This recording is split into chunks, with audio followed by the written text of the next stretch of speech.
Hinabiyon ta karon sa Biztalk ang Bizdak comedian nga lakip sa longest running comedy show ang paborito natong tanan, ang Bubble Gang. We have this morning Annalyn Baro. Maayong buntag, maupay nga aga, Annalyn, ug welcome back sa ato ang programa. Kumusta na? Hi, good morning. Nice to see you again. Yes, so good to have you once again sa programa, Annalyn. O karon December na gayud. Mo tapos na usab ang ato ang 2021. Para nimo, Annalyn, unsa ang mga highlights sa imuhang tuig 2021?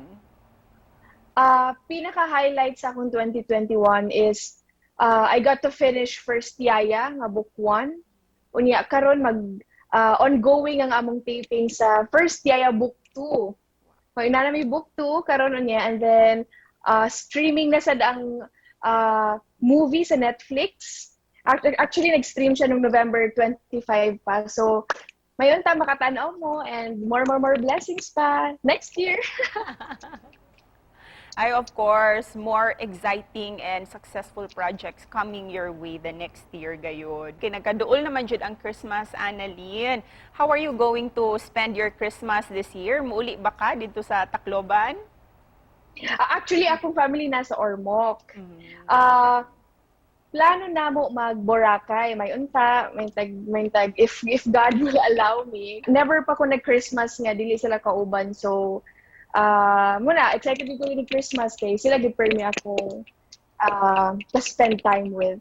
Congratulations kay nag-celebrate mo sa Bubble Gang sa inyong 25th anniversary. Grabe, how proud are you, Annalyn, to be a part of this show?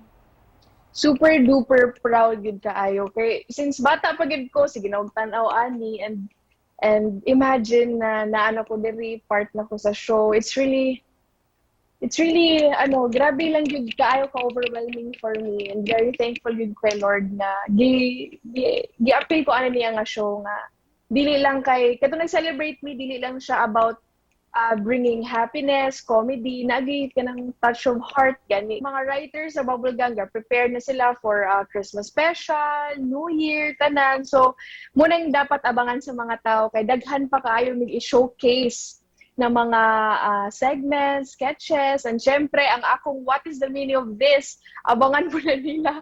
Guys, nako, daghan pa kaayo may gipakita ninyo. Busa, Annalyn, kinsa imuhang gustong pasalamatan kining mga bag-ong milestone nimo, ilabi na this year, gikan sa imuhang successful series, comedy show, ug karon do na sa kay movie nga nag-stream online? First, syempre, si Lord taon kay siya ginag-allow ani tanan niya akong family, kay syempre super supportive kayo. Hi ma, papa, diding, hello. Nag-plug no, dakin kay dapat ipagpasalamat gid kay sila ginagtabang nako kung asa man ko karon. So thank you guys. And with that, unsa ang imuhang gustong ibilin nga mensahe para sa tanan nimong mga fans and followers ilabi na dinhi sa Central and Eastern Visayas? Thank you kayo guys sa support. Salamat kayo guys. Simugtan sa akong shows, sa teleserye man, sa Bubble Gang. Guys, mag-plug ko sa movie ha. Yeah. Sa movie, streaming now on Netflix guys. Ang title niya Isla. So, may tag makatanaw mo. Napoy usa ka Bisaya dito si Ate Beauty Gonzales. So, guys, Bisaya power ni tanaw mo. Ganahan ko ng Bisaya power. And thank you for empowering our morning, Annalyn. Dagang salamat. Thank you. Salamat kayo. Good morning sa tanan. Thank you guys. Thank you.